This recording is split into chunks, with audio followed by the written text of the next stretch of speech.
BRS ను మళ్లీ బలోపేతం చేసే దిశగా ఆ ఇద్దరు అగ్రనేతలు దూకుడు పెంచారు. ఒకవైపు కాంగ్రెస్ ప్రభుత్వ ప్రజా వ్యతిరేక నిర్ణయాలను లక్ష్యంగా చేసుకుని విమర్శలు గుప్పిస్తూనే మరోవైపు పార్టీ శ్రేణుల్లో ఉత్సాహం నింపుతూ రాష్ట్ర వ్యాప్తంగా విస్తృతంగా పర్యటిస్తున్నారు. సమయానుకూల ప్రత్యేక రాజకీయ వ్యూహాలతో బీఆర్ఎస్ ను మళ్లీ అధికారంలోకి తీసుకురావాలి అనే లక్ష్యంతో ముందుకు సాగుతున్నారు. తెలంగాణలో ప్రధాన ప్రతిపక్షంగా ఉన్న బీఆర్ఎస్ కాంగ్రెస్ ప్రభుత్వ విధానాలపై నిరంతరం పోరాటం చేస్తోంది.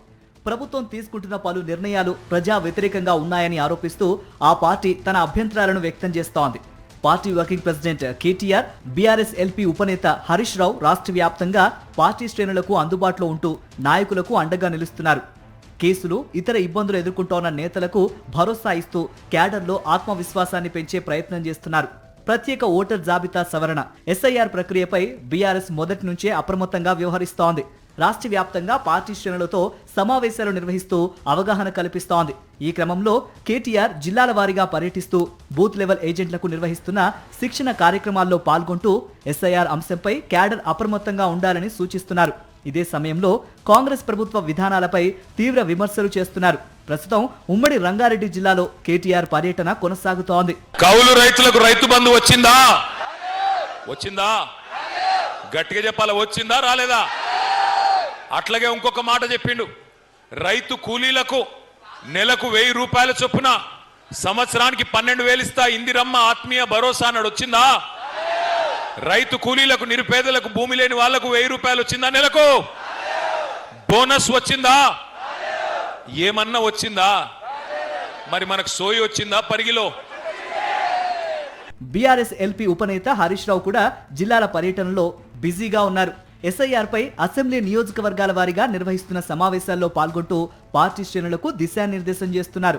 ఉమ్మడి మహబూబ్ నగర్, వరంగల్, కరీంనగర్, ఖమ్మం జిల్లాల్లో జరిగిన సమావేశాల్లో పాల్గొని కార్యకర్తల్లో ఉత్సాహం నింపే ప్రయత్నం చేశారు.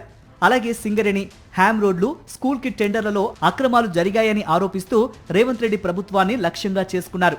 మొన్న నేను ప్రవీణ్ అన్న మాట్లాడుకున్నాం.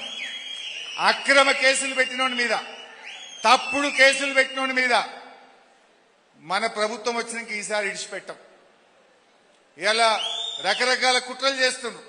టెలిఫోన్ ట్యాపింగ్ పేరు మీదనో, సోషల్ మీడియా కార్యకర్తల మీదనో అక్రమ కేసులు పెట్టి మనం దెబ్బతీయాలనుకుంటున్నారు. రేపు బీఆర్ఎస్ వచ్చినాక వట్టిగా కేసు మాఫీ చేసుడో, కేసు కొట్టుడు, కేసుడు ఎట్లా న్యాయం లేదు కనుక కొట్టుడు పోతుంది.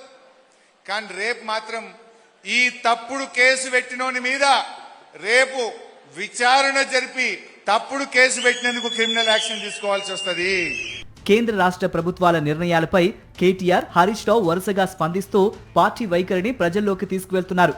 కాంగ్రెస్ ప్రభుత్వం తీసుకొచ్చిన యూరియా యాప్ ను బంగాళాఖాతంలో పడేస్తామని కేటీఆర్ వ్యాఖ్యానించగా, బీఆర్ఎస్ మళ్లీ అధికారంలోకి వస్తే ఫ్యూచర్ సిటీ ప్రాజెక్టును రద్దు చేస్తామని హరీష్ రావు ప్రకటించారు.